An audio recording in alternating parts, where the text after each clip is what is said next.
honest inventory about your spiritual walk. Jesus conducts the inventory for the Ephesians. He does the inventory taking. And he finds some things worth noting, worth commending them for in the first couple of verses there, verses 2 and 3. He first says this, I know your works, your toil and your patient endurance. We come very quickly to this conclusion. This is not a lazy church. We're going to see in a little bit that they are indifferent. They've left their first love. But the first thing that Jesus says, look, I know that you've been busy for me. I know your works. I know your labor. I know your endurance. I know you've been trying to do well. That they've been busying themselves doing ministry. Does that sound familiar? You will not find a church more busy in doing good things and engaging in the work of the church and in ministry than this congregation right here. You open up our bulletin, our Sunday morning brochure, and you'll see 5 things that we list every week that we want to highlight. Man, if we listed everything that was happening in the life of the church, we'd have to have a far bigger piece of paper for you to get a glimpse of what God is doing on a day-to-day basis. This is a 7-day-a-week church. Just about every day of the week, our church doors are open. Something is happening on our church campus. And it's just a signal that we are a working church. We are a busy church. There's always something going on. Some would say that we're a little too busy.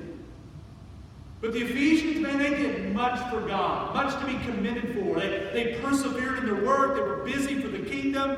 And Jesus took note of that. He patted them on the back for that. He also notes that this Ephesian church, they were a theologically sound church. Note what Jesus says there as he continues there in verse 2. He says, I know that you cannot bear with those who are evil, but have tested those who call themselves apostles and are not, and found them to be false.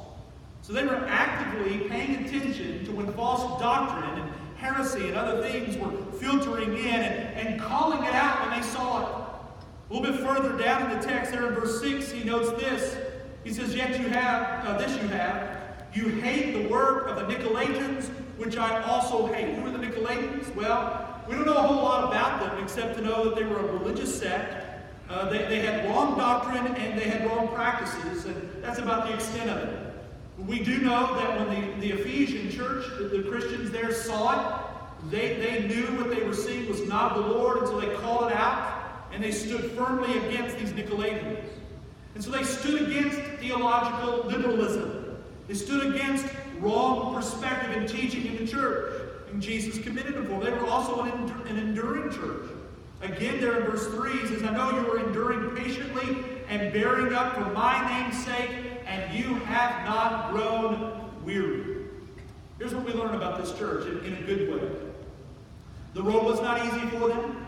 They had difficulties along the way. They perhaps experienced some persecution, and yet they would not give up. They would not give in to the temptations that came their way. They would not give up in the face of trouble coming against them because of their faith in Jesus Christ. So this looks like a good church, right?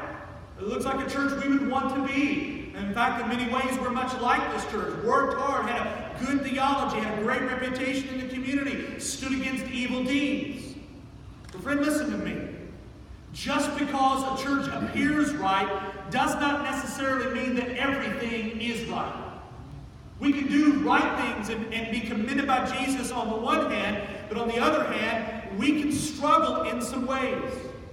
And I wonder if we're like the Ephesians sometimes, looking good on the outside, but deep down there's some things that we need to take the Lord and get straightened out. Jesus reveals what the Ephesians were struggling with. The point blank, they were indifferent. For all the good work that they had going on, they had become calloused in the spirit.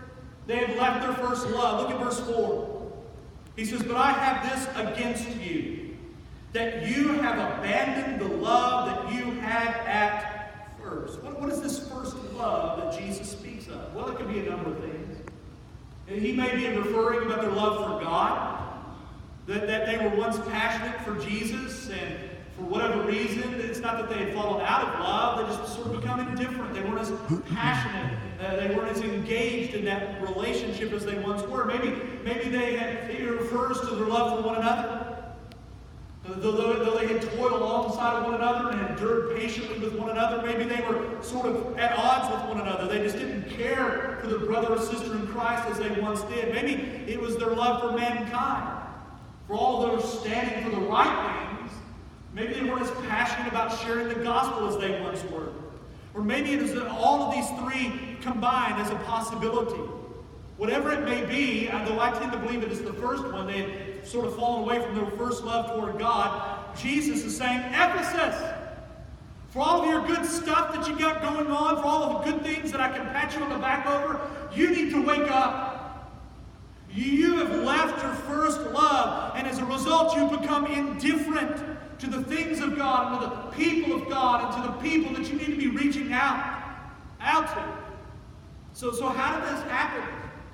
I mean, they were doing all the right things, believing the right things, doctrinally sound, believing right, behaving right, patiently enduring and working hard, and yet something wasn't right. Their heart was not right.